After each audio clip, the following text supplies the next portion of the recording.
Hey everyone, good to see you here. We have a few people in the chat already. I know that Mark is still on his live with Jerry Buting. So hopefully we'll see some more people come in after that's through. I just want to make sure I started my section at 1 o'clock, right on the nose. So I hope everyone's having a good day. I just got my second COVID shot, so trying to keep my arm loose.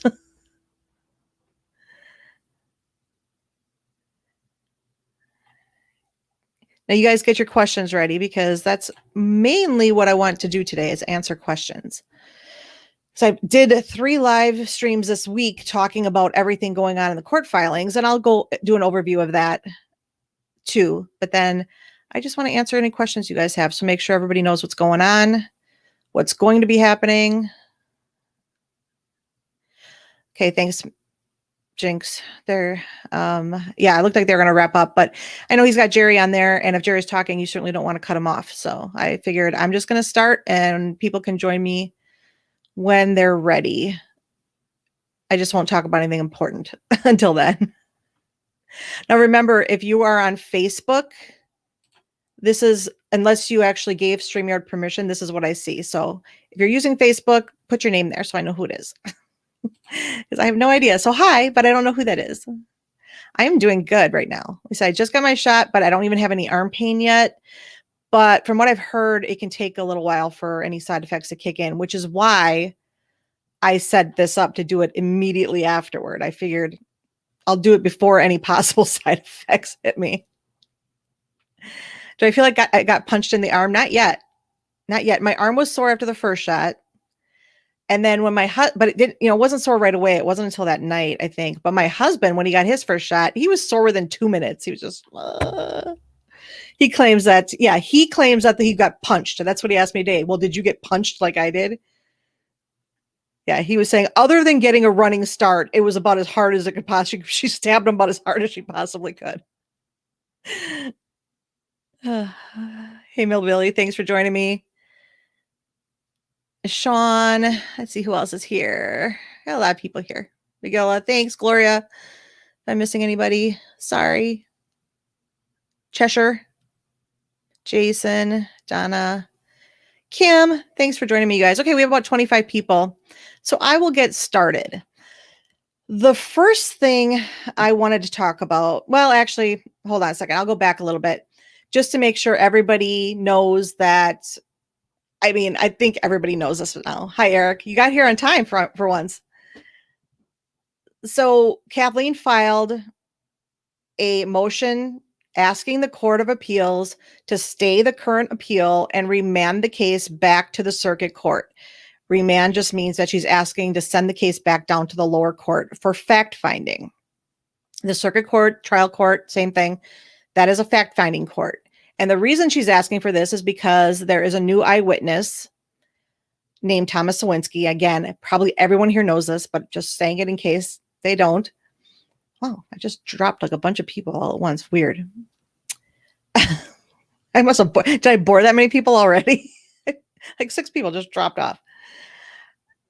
So she's asking to let this eyewitness, or asking the court to allow her to have a hearing to further evaluate this witness and then to give a decision based on this single issue. And if it's granted, to have a hearing. If it's not granted, if the judge denies it, then it can be added to this appeal along with all of the other issues. So everything is taken care of under one petition, which is required under the 97406 statute. Everything has to be presented in her original amended or supplemental petition. So that is what she's trying to do. Hi from Scotland. I don't know who it is. Is that Sharon? You, Sharon? I don't know. I have no idea. Paul's got his name on here. But hi for whoever it was from Scotland. Appreciate you being here. Hi, Alice, Maz, Skippy. Thanks for joining me. So Kathleen filed this motion asking them to send the case back down because she has this new eyewitness who claims that he saw Bobby Dassey and an unidentified 50 to 60-year-old man with a long gray beard pushing the RAV, or not pushing the RAV, but he said pushing a vehicle he believed to be the RAV down Avery Road the original motion said it was on the morning of the 5th. Since then, I know that we've looked at some of his previous statements, and there's some discrepancy with the date. What I didn't see when I looked at the reply the other day is that in the investigator Kirby's affidavit, he said that Sawinski only worked on Saturday mornings. That's how they were able to narrow it down to November 5th, versus in the beginning when he said it was somewhere between the 31st and the 5th. And I missed that part in the affidavit. I was concentrating on the dates, and I didn't pay attention to him saying that he only worked on Saturdays. So it would have had to have been the 5th if you're going in between those dates. And that was important. So I apologize for missing that. But that's where they come up with the November 5th date, is that he only worked on Saturdays. So in that time frame, the 5th was the only Saturday. So that's why they're going with that date in the original motion. Yes, keep talking till they're walking. Here, this is why we're here. Now that we have more people here. And we're doing this live stream just in honor of our friend Richard McAdam. I'm so sorry that, or Erekose, as most of you know him. And I'm so sorry that he can't be here, because he would be really just having a field day with this stuff and what the state said, and he'd be loving it. And we're going to keep carrying on. I mean, that's what we said. We said we're going to keep carrying on the fight. We've lost a great advocate, but we're going to continue on. And so we're doing this. I'm doing this today in honor of Richard, just because I know that, he would want us to keep talking. So that's exactly what we're doing here. I don't want to forget that part, because that's important. Hi, Jack and Carla, Mandy, Marilyn. Thanks for joining me. Diane, Jamie, Sage. I'm probably missing people as I'm going. Becky, thanks for joining me. So the first thing I want to address is that in the reply, or after the reply came out, Kathleen Zellner had filed an affidavit in the reply. And almost immediately afterward, I started seeing people claiming that Kathleen had to now disqualify herself from the case because she's a witness. Can you see my eyes rolling? I've seen a lot of ridiculous claims during this process, but no, she does not have to recuse herself as an attorney because she filed an affidavit. Could you imagine? I mean, first of all, don't you think she'd know that if that was the rule? So I'm going to try to explain this in a way that maybe everybody can understand. When Kathleen filed her reply, even I do this because it just makes it clearer for everybody, for lay people to know. I say KZ's reply to the motion to stay and remand. Technically, these are not KZ's anything. She is writing them, but this is Steve Avery's reply. According to the courts, they will always call it an Avery's reply, not KZ's reply. Again, we say that to make it easy for us to know where it's coming from, the KZ versus the state. But technically, everything KZ writes is as a representative of Stephen Avery. That's why when you read her documents, she refers to herself as current counsel. Okay, she doesn't say I. She doesn't say that anywhere or anything, because it's not her voice that she's using. She's representing Steve. So when the state filed a response and essentially was questioning her integrity, they were specifically questioning her lack of investigation. Well, the only person that can attest to the investigation she's personally done is herself. And since she can't go I in this brief, she is treated just like anybody else that is asked to go on the record, whether it be a witness, whether it be an expert, anybody that is supplying their own experience to a filing has to file an affidavit. That's why she does it that way. That's why every lawyer does it that way. This is nothing new. This is something lawyers do all the time. But if anyone tries to at least say that she has to recuse herself, explain the reasoning why that makes no sense. It's because she is filing her own personal recollection as to what she did in an investigative capacity on this case. And she can't just insert that in there. She has to file a signed affidavit attesting that everything she's saying is true, because then it is just like testifying in court. It's essentially telling people that you're under oath and that you're not lying and that you're publicly stating in a official document that this is the truth as you know it. So I had to address that right away because I couldn't believe that when I was seeing that. And some people are so excited about it. I'm like, really? I mean, let's just forget for a minute that, whatever. I mean, do you think that she would know if that was something that would cause her to have to recuse herself from the case? I think she has a pretty good idea of how this works. So, and it could be used to impeach her too. That's a very good point, Sean. It can. She is a witness in every sense of the word that anybody else that has filed an affidavit in, is that she can be called into question for the things she's saying.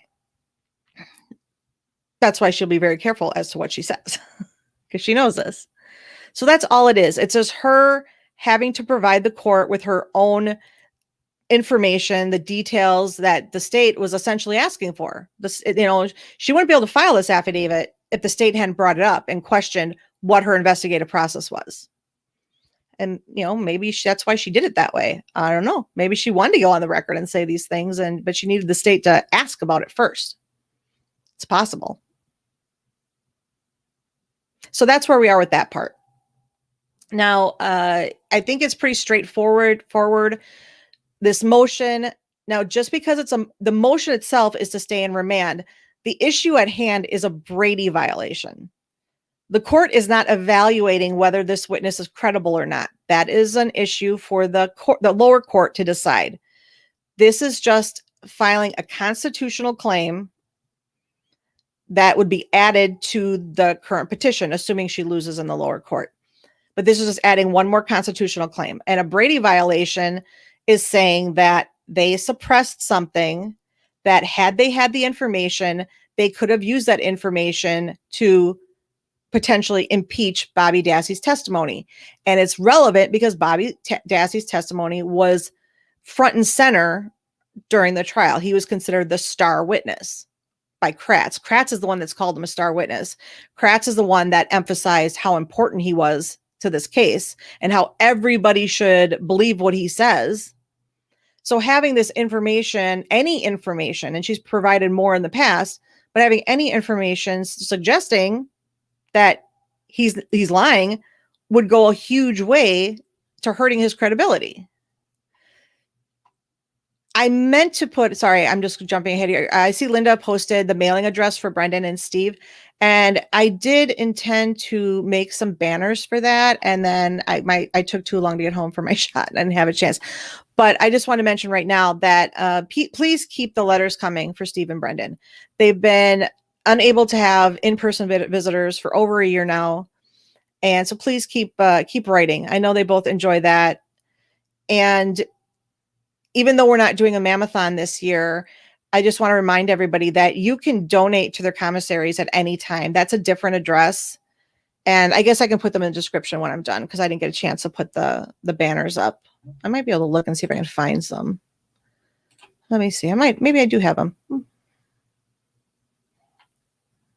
Can't remember which one this is. Okay, I have this one. I think, is that the mailing one? I think that's the mailing one. Yeah, so I actually do have the banner. So I'll keep each one up for a little bit. So if you want to write to Brendan here, and if you go to Access Corrections, here we go. Here's the website. To donate, go to Access Corrections. I'm not going to leave this up though, but if you want to still donate, you can still donate to the guys' commissary. They always need it. And I just want to say that because usually we use Mammothon to raise money for them and we're not doing it this year. And I just don't want people to forget that you can donate anytime through Access Corrections. But more importantly, I want to put their addresses up there so people remember to still write them and let them know that we haven't forgotten about them and that we're always thinking about them and we're still fighting and we're still talking. That's the most important thing. I'll take that one down for now. Okay. Let me see who else jumped in here. Okay. So I want people to get their questions ready because I really went more in depth on each of these in my previous videos. You can always watch those. I don't want to spend the whole hour talking about the exact same things I talked about last time. So I really want to just answer questions or elaborate on things or help explain things that maybe you don't understand in these filings, talk about the next steps. So I'm just going to wait to see if you guys have some questions. Travis is putting stuff in the chat here. I'll put this up here. I vote Mammothon. I know it'd be nice to do it this year, but I can't do it this year, but we can still do it maybe next year again. That would be nice. We'll see. The ethical rule 3.7 applies to the lawyer being a witness in a trial. It was the most oddball assertion, ranks up there with Miss Hallback is still alive. Yes, KZ is not a witness in a trial. She is only providing an affidavit to tell the court what her personal experience was while investigating this claim. And she's doing that in response to the state saying, not just inferring, I mean, in response to the state flat out saying, you didn't do any investigation. So now she has to file an affidavit to say, yeah, I did. And this is what I did. Here we go. Is this the same court or judge that has not been seeking the absolute truth in this case? Unfortunately, yes. Judge Sakevich would still decide this, which is why I honestly don't have high hopes, no matter what happens. But I have to believe that even KZ probably is not convinced this judge is going to change her mind at this point. The thing is that you really just want to get this claim as part of this appeal. So when the Court of Appeals judges look at it, they can include this in their decision to add it to a future hearing, an evidentiary hearing. That's the most important part. But do I think that this judge is finally going to see the light? No, I just don't, based on her past behavior and past decisions. Mama Jam.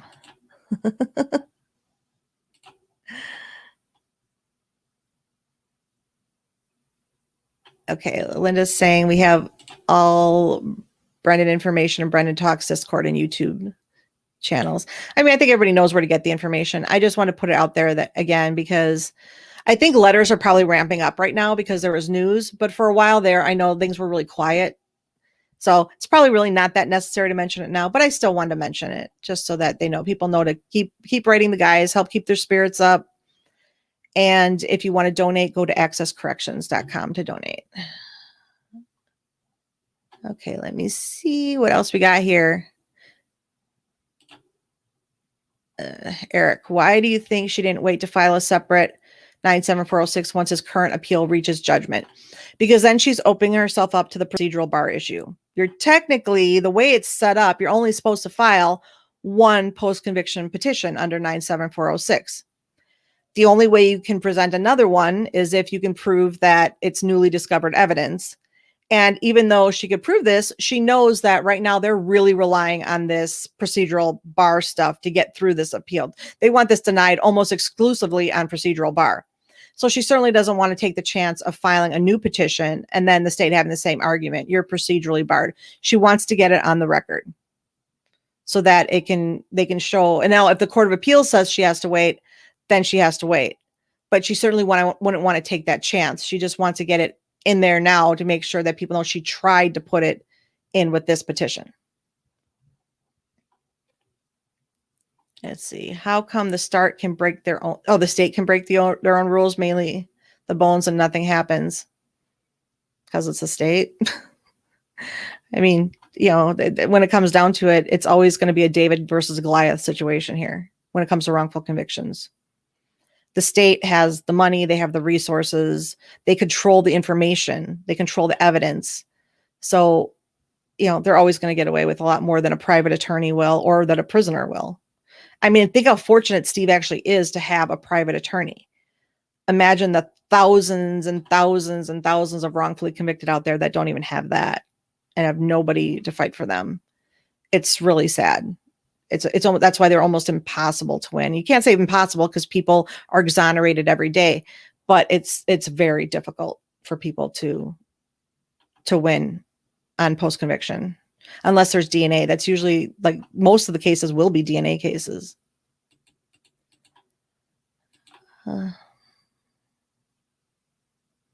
Yes, and I brought this up in my last video, but it's also, you guys are, some are scrolling by fast. I'm probably missing. Okay. Can't the Court of Appeals specifically order a hearing and take that part of the decision away from Flowers? No. They can order a hearing. Yes. They can reverse her decision and order a hearing, but they can't make the first decision on anything. It always has to go through the Court of Appeals. That's the procedure, because they are not a fact-finding court. They're essentially an advisory court where they are ruling on matters of law, not on the facts of the case. That is for a jury or for a judge in post-conviction to decide. So that's why. So they can definitely overrule her and reverse her decision and order a hearing, but they can't be the original court to rule. They can't file the first ruling on a claim. They can only do appeals. Yeah, that's what I tried. That's what I was just saying before. At least she has it on the record. So if the Court of Appeals denies the motion to remand, at least it's on the record that she tried to get it in under this appeal. If they try to use procedural bar, if she does have to file a later one. I know I just saw something else. I think I just lost it now. If the motion gets denied, will it still hold up everything for a long time? It's going to set things back a little bit.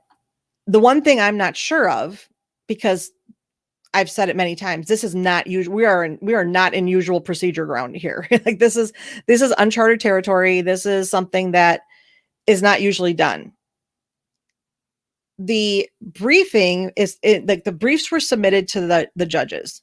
That means that it's completely in their hands. What point they were in reviewing the briefs, I do not know. They may not have even looked at it yet, or they may have been close to being done with it. We don't know where they were in the process. And therefore, we can't really say how long it's going to take if they add this additional claim. They would be asked to submit supplemental briefs. So that will take time. That will take at least a month, maybe even longer to do that, because they will, the KZ will file the reply or file a new brief, a supplemental brief, and then the state would respond, and then she can reply to that. And so that would all be added. So that would definitely at least take a month or two just to go do that process. And then I don't know if the whole case just then starts back where it ended off, or if it goes back into the queue and it has to be resubmitted on briefs. That's the part I don't know. And it can make up to a year difference on how they handle it. So either way, it's going to be delayed, but hopefully only for a few months, but it could be delayed up to a year. Let me see. I know there was more questions. I don't want to miss them. If I miss one, just ask again. Could the real murderer get a plea deal if coming forward now? Yeah, of course. I mean, you can always get a plea deal. I mean, in general, in any type of criminal court proceeding, the state almost always would rather cut a deal than actually have to go through a trial. It's expensive, time consuming. So they'd always rather cut a deal, but a lot would have to happen to get to that point. It would, first of all, you'd have to make sure the state even believes that somebody else did it. And there'd be need to be corroboration for a confession. So there's a lot of steps, but yeah, they could. And if Steve's conviction ever gets overturned, they could technically offer him a plea deal. So they don't have to try him again and hope he'll take it. He would never take it. He would never take a plea deal. But if his conviction is overturned, it starts back just at the beginning, completely at the beginning, like he was being tried for the first time. And so they could go through a whole plea process. Well, give you time served or whatever, but I don't think he would ever do that. And then let's see, that's not the only reason, though. It's also the cumulative weight of all the Brady weakens the reliability of the evidence.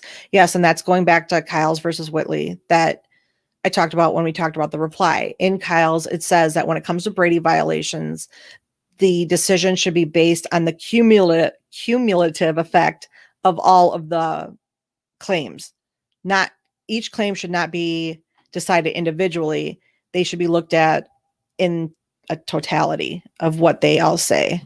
So if you have a lot of Brady violations, they need to all be looked at collectively and not just each one, because each one on its own may not have a strong enough claim, but when you put them all together, then they could have a different effect, and it could result in a different outcome. And that's the biggest thing when it comes to Brady. It has to mean that if this evidence had been given to them and had they been able to use it for trial, they could have used it to, again, impeach a witness. They could, use it a lot of different ways, but the information has to be strong enough that it would have resulted, or at least possibly resulted, in a different outcome. It has to undermine confidence in the verdict, essentially, is the wording they usually use. Yes, Megillah, I am such a big proponent of this. Educate the public. Read up on your court officials. Most people don't care about this stuff until it affects them or affects somebody they care about. And so they don't pay attention to judicial elections. Make sure you know what these people are, what platforms are standing on and how they feel about wrongful convictions in particular. You don't see too many judges running on a platform of, stopping wrongful convictions, but it would be nice if you could get somebody a judge that actually pledged to start caring more about that and wanting to change things for the better. But the most you can do, because it's very helpless being a bystander, just watching this and knowing you can't really do anything, the most you can do is to educate yourself. Educate yourself so that you can be a voice, but also educate yourself just so you know your own rights. Because it is amazing to me how many people still don't know their own rights in this country. And it's scary. And they don't want you to know your rights. I think that's one of the reasons why everything legal is written up so complicated, so that people don't fully understand it. So people definitely need to learn your rights, know your rights, and then know how it applies to other people, so that you can be a voice and be an advocate for justice. The state, which is funded by the people, in which the state uses the people's money against them. Yeah, that's unfortunately the government. Let's see, what do we got going on? I'm really behind here now, I think. Oh no, I just scrolled all the way down.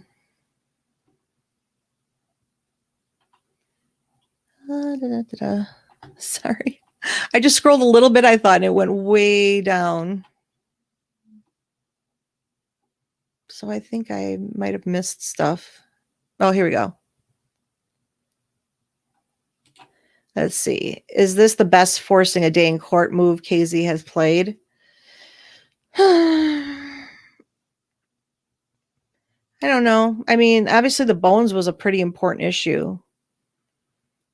And I think up to her claims up until that point, that one had the most weight to it, just because we had the proof of them destroying evidence, essentially. So I think that, this would be in there, but I still think probably the bones was probably the most significant step, because we have proof that happened, essentially. And again, if I'm missing your question, just ask them again, and hopefully I'll see them the second time through. Okay, Massia.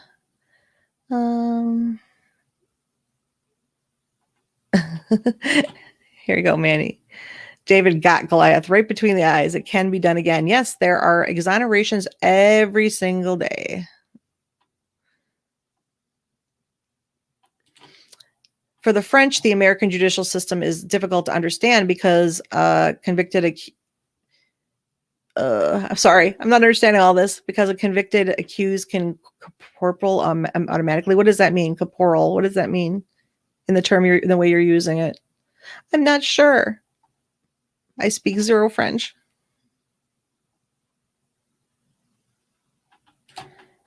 Someone can explain it to me.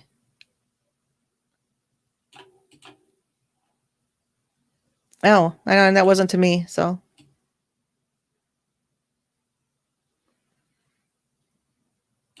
Here's Travis saying stuff again. In addition, no clear Wisconsin precedent in Wisconsin on the preservation statute. That's part of why KZ is trying to establish for this in all future cases. Yeah.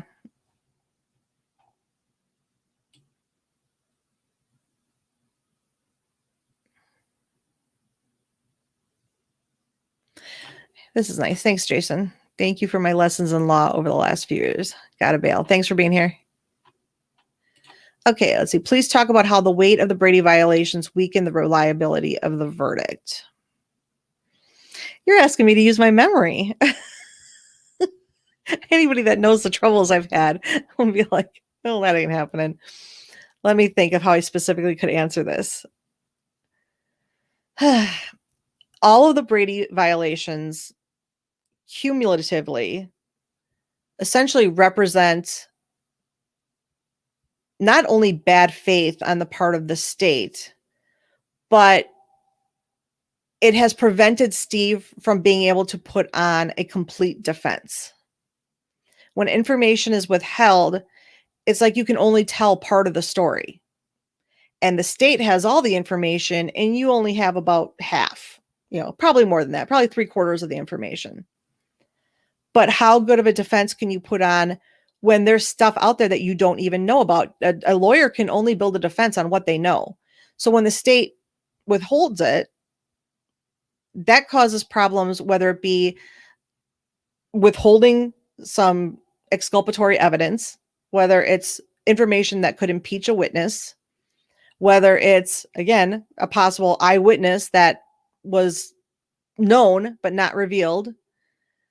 There are a lot of different things. And when those things aren't presented, when evidence is left out that could be meaningful to a person's defense, then that obviously will weaken the reliability of the verdict, because the verdict is only based on 3/4 of the information.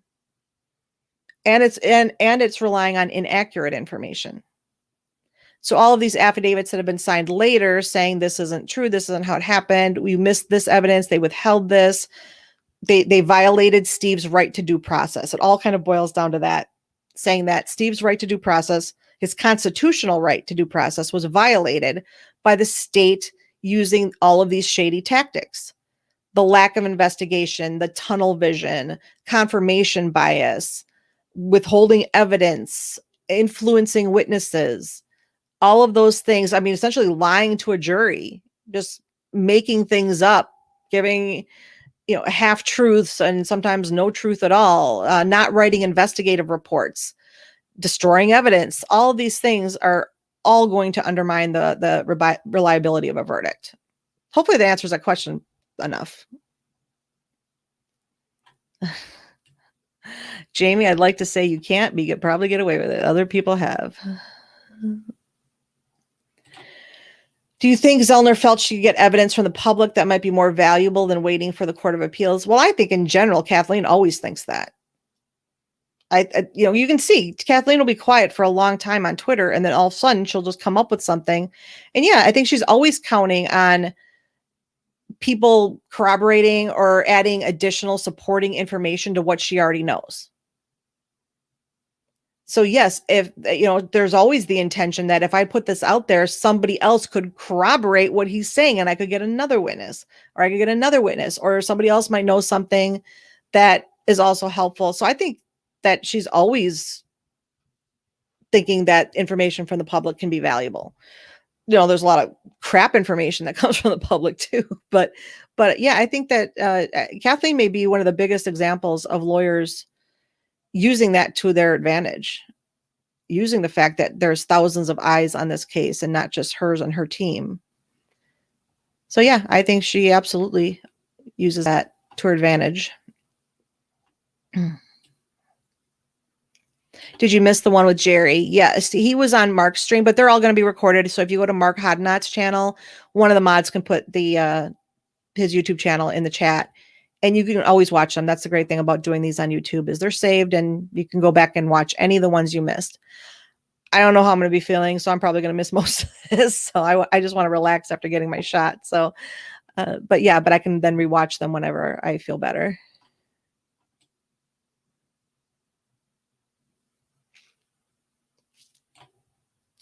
McGilla, what is this last one? Did this filing allow her to go public? Do you mean this is the way she's using to get this information to the public about this eyewitness? If that's what you mean? Yes. Well then, yes, she's using the filing because she has new information, But yes, it's also a way to get information to the public. When Kathleen doesn't have all that she needs, she'll tweet about it. If she got a tip about something and she thinks it could lead somewhere, but she doesn't have enough to present to court, that's usually when you start to see her tweeting about things. She'll do a Q&A or something, and then she'll drop a little bit of a nugget there. And then that she'll wait to see if more people will come forward, if there'll be more information. But everything like this, like, you don't know about it until she files it. So when she keeps things really close to the vest, that means she thinks she has enough grounds to actually do a filing. It's not just a little piece. It's a full enough claim that she can file it in court. But yes, that also has the added benefit of then becoming public information. Can the Court of Appeal send it back to the circuit court and get rid of Judge Flowers this time? No, because again, this is all still the same appeal. You essentially can't have two judges. I should say this is the same petition. You can't have two judges giving opinions on the same petition. And even though it's been in piecemeal and it's been in parts that they've all been submitted, they are all still the same petition. So it always has to go back to the same judge, unless she died or wasn't on the bench for some reason. Then there would have to be a substitute judge put in place. But barring something really strange like that, it's always going to go back to her, because they can only have one judge deciding a petition. As soon as there's a decision and if the Court of Appeals kicks it back down, then she can get a new judge. But she has to get through this appeal first. Otherwise, we're going to never be done with Judge Flowers.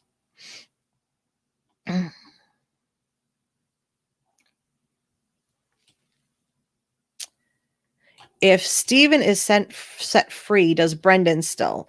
Well, Brendan has to wait to see what happens with Steve's case. He doesn't really have to, but even if he filed any claims that are similar, no court is going to rule on his case until there's a resolution to Steve's case. So there's no point in filing right now. And it sucks that everything that delays Steve's case is going to delay Brendan's case.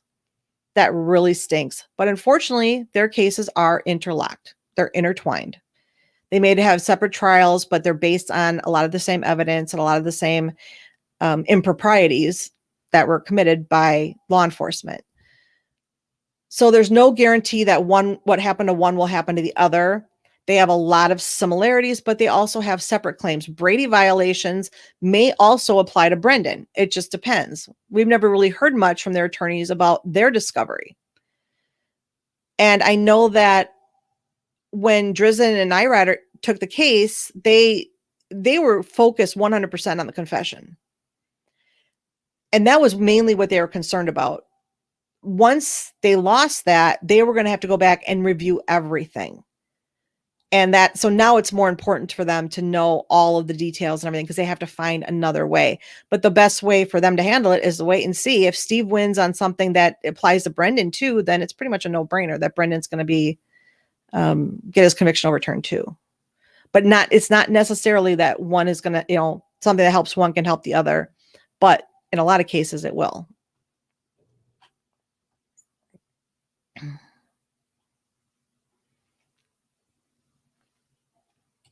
How many Brady violations have Kathleen stacked up so far? Something about 7 or 8, I think. I used to know them all by heart, but it's been a while. But it's definitely up there. If they were close to a decision and the decision was going to be circuit court should have conducted evidentiary hearing on Bones or other issues, what do they say? They could, and I'm to find where you continued that thought, Travis. Yeah, Jamie's saying with Brady, the more, the better chances. And that's why the Kyle's decision is so important to this case. And I mentioned this in the reply video I did, but I did a video on Kyle's versus Whitley, just completely on that case a few years ago. And that's because I think that case is so central to a lot of what's happening with Steve. And that component about Brady violations being able to be cumulative is huge. Because if they had to individually decide each one, obviously don't carry as much weight. But when you look at them as a whole, as a series of infractions, of a series of violations, that gives it more weight to the court. And it's great that they can evaluate it that way. And that's all because of Kyle's.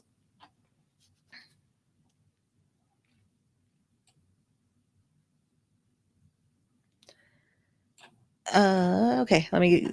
On your previous question, I meant if the Court of Appeals grants the remand, can they order a hearing when they send it back down? No, because I mean they could. I shouldn't say no. They have a lot of leeway in the Court of Appeals. They actually have a lot of discretion to do certain things. But in this case, no, because it has to be the lower court judge should order the hearing. Because what they did last time and what they'll say now is they'll say that we are going to remand this case to hold any proceedings necessary to determine or to fully evaluate this claim. That's what they'll say. That's what they said last time. So it's still up to the judge if she wants to have a hearing on this case. Because again, they don't act as triers of fact. The circuit court judge hears all the details, here's the, is given the briefs, reads all the information, looks at all the affidavits, all of the supporting evidence, and then it is her determination whether there is enough there to warrant having a hearing. So no, yeah. I can't say that they aren't allowed to do that. They certainly could, but on a remand, they will usually still just leave it in the hands of the circuit court. Now, if they overturn her decision and remand it back for further proceedings, and that means he wins the appeal, that's different. Then they will order a hearing.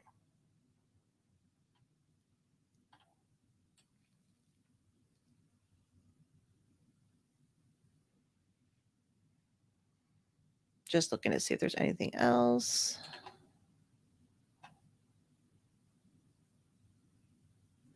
Oh, Jamie, you would think everybody would know this by now, but never speak without an attorney present ever. And to prove how people just don't get it, look at Steve. He was wrongfully convicted and he still talked to the cops without his lawyer. He had his lawyer in his ear screaming at him to shut up, and he was still talking to the cops. I think people have this innate need to be helpful because cops will play on that. Law enforcement will play on that. They will lay guilt trips on you. They will make you feel bad, like you don't care that somebody was brutally murdered and you just want to let them, let their murderer go free. What kind of terrible person are you that you don't want to help us? They will guilt you into talking to them. They will do every trick they can, or everything they can think of to get you to start talking without representation. And they certainly aren't going to let you know that you are a suspect if you are one. They're going to try to act like they're friendly. You have nothing to worry about. No, do yourself a favor and shut up. Don't say a word, and don't goad them into, or let them goad you into talking. Once you say that you are exercising your Fifth Amendment right to stay silent, then do not answer anything. I mean, if they won't leave you alone, you just say, give me my lawyer. Give me my lawyer. That's it. I want to call my lawyer. Don't say anything else. I don't care if they ask you about the weather, about did you watch that football game last night? I don't care what they ask you. Don't say anything other than that, no matter what. And again, with this case, you think everybody would know that, but they said people they get fooled, they get tricked. Yes, there's this misconception that only guilty demand their rights or demand attorneys, and they will try to make you feel that way. It's going to look bad for you if you don't start talking to us. No, it won't. No, it won't. They're going to be pissed because they know you're smart, and that is not going to really upset them. But no, it does not look bad for you. It is your right. Never worry about how it's going to make you look, because how you're going to look, nobody cares about that. Because no matter what, when you go in front of a judge, you're going to have an attorney. So they're never going to know or care that you ask for one right away. It doesn't matter. No, always protect yourself. Thank you, Carla. You know me, I always feel like I'm stumbling over my words and I sound like an idiot, but most of you seem to be able to translate what I'm saying.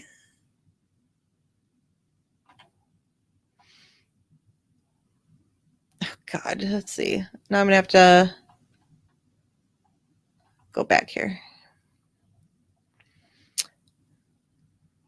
Let's see what Travis is saying here. In the past, the court on remand orders has said, circuit court shall conduct a hearing as it deems appropriate. Okay, yeah. So that was the wording they used. I didn't have it in front of me. but they're essentially saying hold whatever proceedings, and that is up to the circuit court judge's discretion. Do I think Zellner felt she could get evidence from the public that may be more valuable? Oh, you asked this one already. Okay. Did the filing allow her to go public? Yep, we already talked about that one. Yes.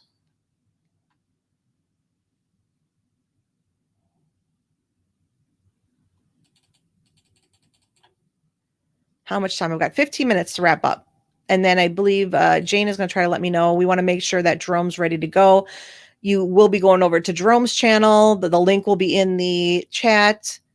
And I don't remember if he's got a guest or what he's got going on, but just head on over there as soon as we're done here. But I want to make sure he's ready to go before I end. So we'll see. But we have about 15 minutes left. You guys, it's good to see each other. Yeah, everybody's happy to see each other. I'm really happy to see you guys. This has been kind of a weird week for me because I haven't really done much. And then all of a sudden it's like I've been on a live stream every other day this week. Do I think Zellner felt she could get evidence from the public that might be more valuable? Oh, you're I have to, it's so hard to read them while they're in the chat and realize they're the same thing. Yeah, we are. You guys are just re-asking the questions. Thank you. Thank you for listening to me because now at least I know I answered them.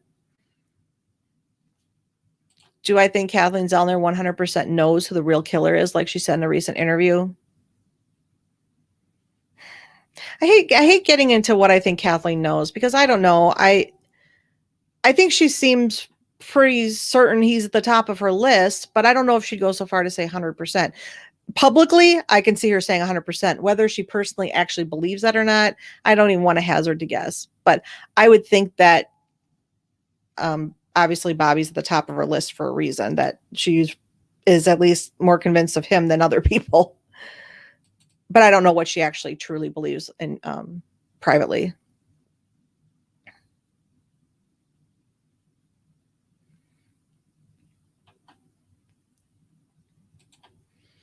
If the Court of Appeals believes the bones in the quarry are TH's, does it really matter that they were destroyed?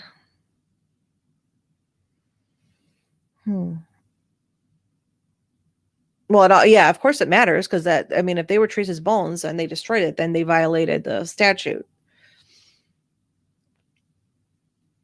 Because they shouldn't have, they were not allowed to destroy anything that was identifiable to Teresa Halbach. So, yeah, but again, the Court of Appeals isn't going to rule on that issue. They're going to say that there should have been a hearing. So they're not going to say you were wrong on this decision. They're just going to say that you should have held a hearing. Because that's what everything right now is, just whether there should be a hearing on any of these claims. That's what Kathleen's asking for right now. So the Court of Appeals isn't really deciding the merits of anything. They're just saying whether there should be a hearing or not on these issues. And I can only imagine the only answer that they have is yes. Because how can you say that all of these claims and none of them needed a hearing for more information? That's ridiculous. I just can't see the Court of Appeals denying a hearing. And I would never say anything's for sure because we know how the courts are, but I just don't see how you have this much information and you try to say that, no, there's nothing here that warrants having a hearing. We don't need more information on any of this stuff. I don't even understand how anybody could say that.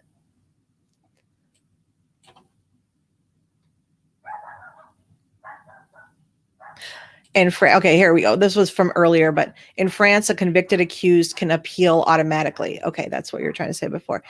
Yes, and everybody in the U.S. can appeal. They have a direct appeal. This is a different type of appeal, though. This is considered a collateral review because Steve has already had his direct appeal. So this is considered a post-conviction process that can only be brought on constitutional claims. And that's why everything boils down to his rights were violated. He was denied due process. That's why that's always kind of the catch-all. But overall, it's saying that these are all constitutional claims. They violated his constitutional rights. And that's what comes up on collateral review.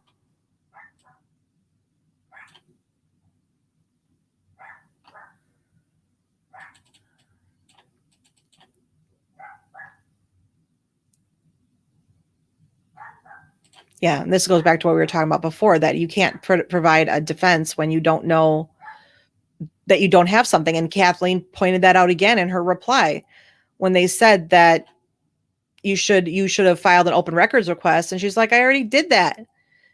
And they're so dumb they didn't even realize that she'd already done that, and you didn't send it to me then, which then proves that this is a Brady violation. So if you have it now, well, then I still win. Well, then we can just not have a hearing and just overturn his conviction right now. Because if you still have it in your possession, meaning I should have requested it, well, then you just proved that it was withheld. So it was a really dumb thing for the state to say. And yeah, they're basically saying she's supposed to ask for something she's already been told isn't there.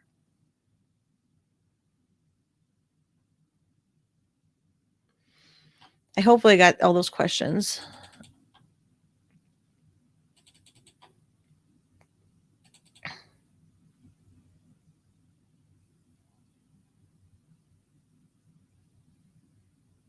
And this kind of goes back to the other question. Is there a strategic reason that Casey claim has been public to know 100%? Absolutely. Lawyers don't say anything without a purpose. Yeah. She wants the public to believe she is 100% convinced that Bobby Dassey is the killer.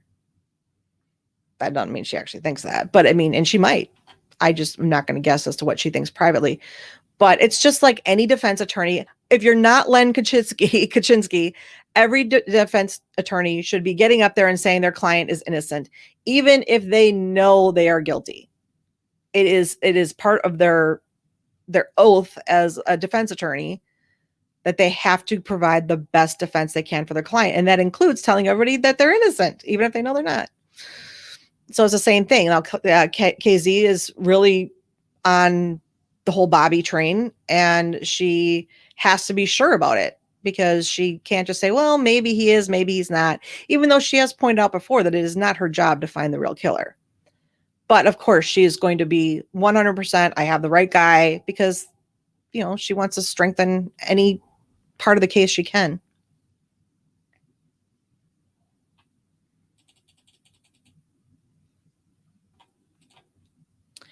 Are we able to petition to change the laws of immunity for prosecutors and law enforcement?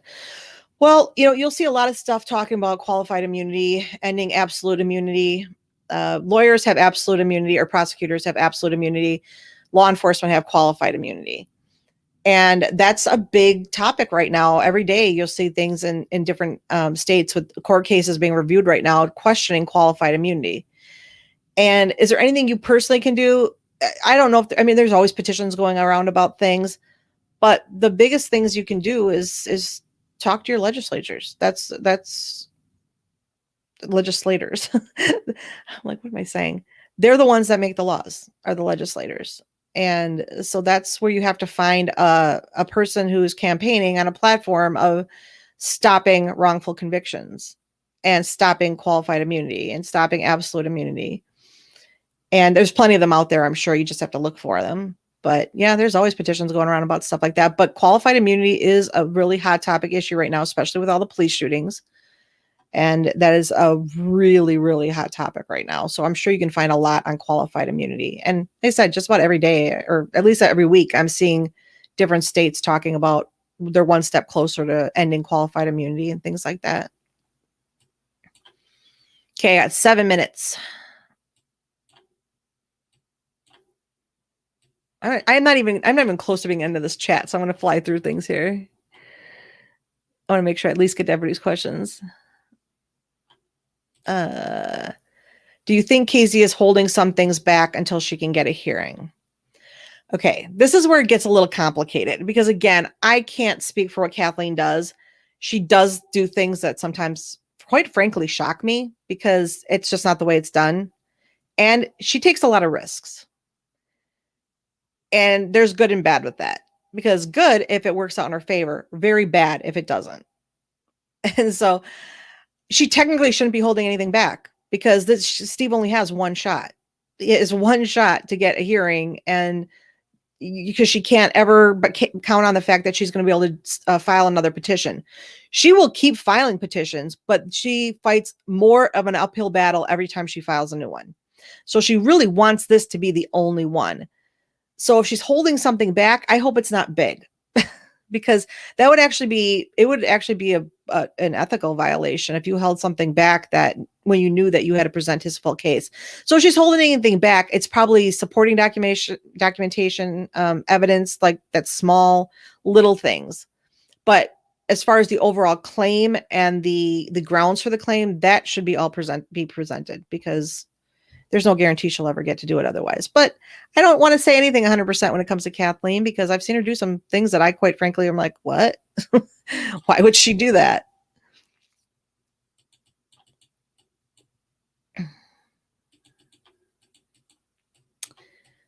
Okay, let me see if I can get through these. I'm kind of just looking for question marks.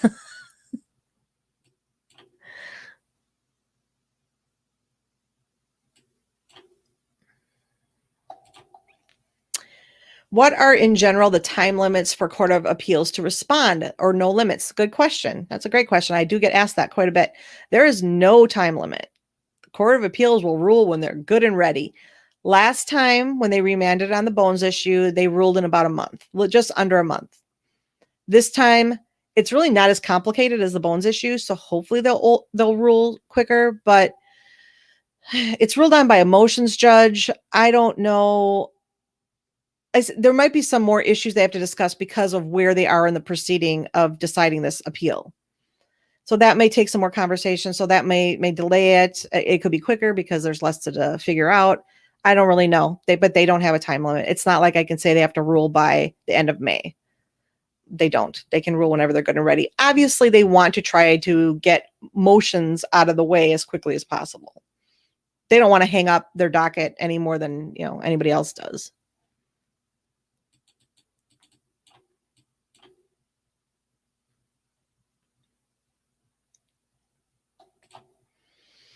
Does the legal system feel any pressure from all the support Steve has from the U.S. citizens and all those around the world? Do you want an honest answer? No. They don't care. They care about what ends up in the legislature. That's what they care about. They don't care about what the public thinks about anything at all. You have to find a politician that's willing to care for you. That's essentially it. It sucks. I'm just being honest. That's just how it works.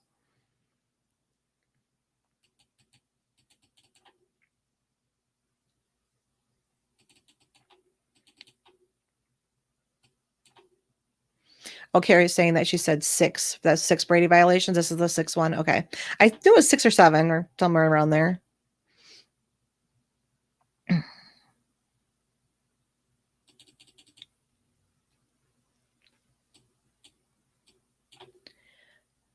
If the okay, we got that one. Kathleen tried to replace her once before, but she knew she couldn't do it. I mean, I was shocked that she actually filed that, because it's very clear in the rules of procedure you can't do that. But she did try, but she was denied for all the reasons I said before. That it's just, there's already a judge on the case. You can't have another. It amounts to judge shopping, and you can't do that. Oops. Now it just jumped way ahead again. Ugh, I'm going to miss somebody's question. I know it. Oh, crap. Why does it do that? Well, I'm going to miss some questions now because it just jumped way ahead in the chat. I just scroll through, saw Barb was there, but I don't know how far back. I'm going to miss some questions. Sorry about that. Now it won't even scroll back to where I was. So sorry about that. I'll keep answering questions, but Jerome's going to be starting at 2:00. So at least check in over there too. But I'll keep answering questions for a little bit. If you guys still have more, I'll at least try to get through this chat. But I don't want to hold up. So yeah, Barb's here. And I will put on the record that Barb is saying Bobby's innocent, and she has a right to be heard too, give her opinion as well.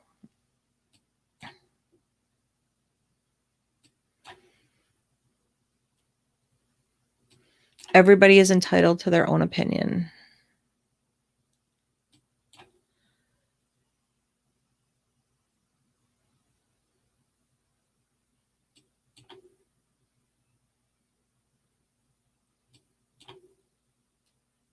Yes, everybody, appreciate it. Hit the like button. If you haven't subscribed, subscribe. Obviously, we're going to have some a decision coming from the Court of Appeals eventually, and I will do some videos on that. And then probably not. It just depends on where it goes from there. But we're going to have, if they remand it, we're going to have filings there and have to discuss what the judge does with the case in her court, what's going to happen. So yeah, I'll probably be doing some videos in the near future. So still for a while, won't be as busy as this week, hopefully. But so yeah, subscribe. I appreciate that.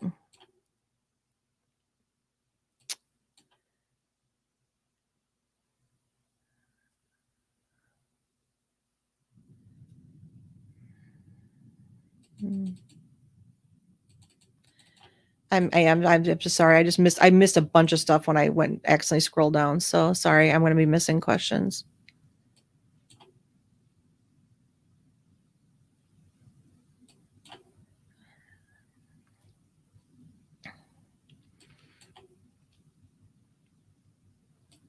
And I don't want any fighting in the chat now. How's Pom Pom? I haven't seen Julie in here today, but she's doing good. We still talk, but I haven't seen her in here today. She must be busy because she hasn't been in our chat at all either. So probably busy doing something today, but she's doing good. That's so nice of you to ask.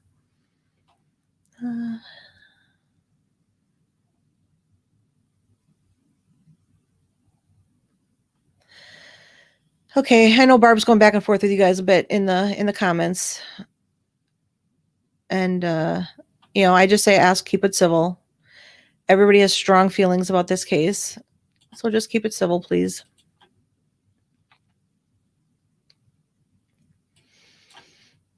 I'm going to have to be, yeah, I'm just trying to scroll through this quick. So I'm probably missing some of the last things you guys asked, but you guys should be jumping over to Jerome's channel. I'm just trying to make sure I don't miss anything important. I'm just going to put this because thank you. That's a very nice thing. And you like my chair, my gaming chair, even though I'm not a gamer, but I have a neck problem. So I have to be able to lay back when I need to. Hi, Stacy. Good to see ya.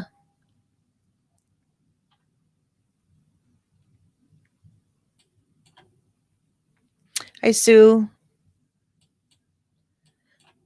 Okay, I think I reached close to the end at least. So thanks so much for being here, everybody. I hope I answered your questions. Obviously, once the court makes a decision, I'll be back. So if you have more questions, you can ask me then. But otherwise, go to Jerome's channel, check him out. And I think we're live for another 10 hours at least today.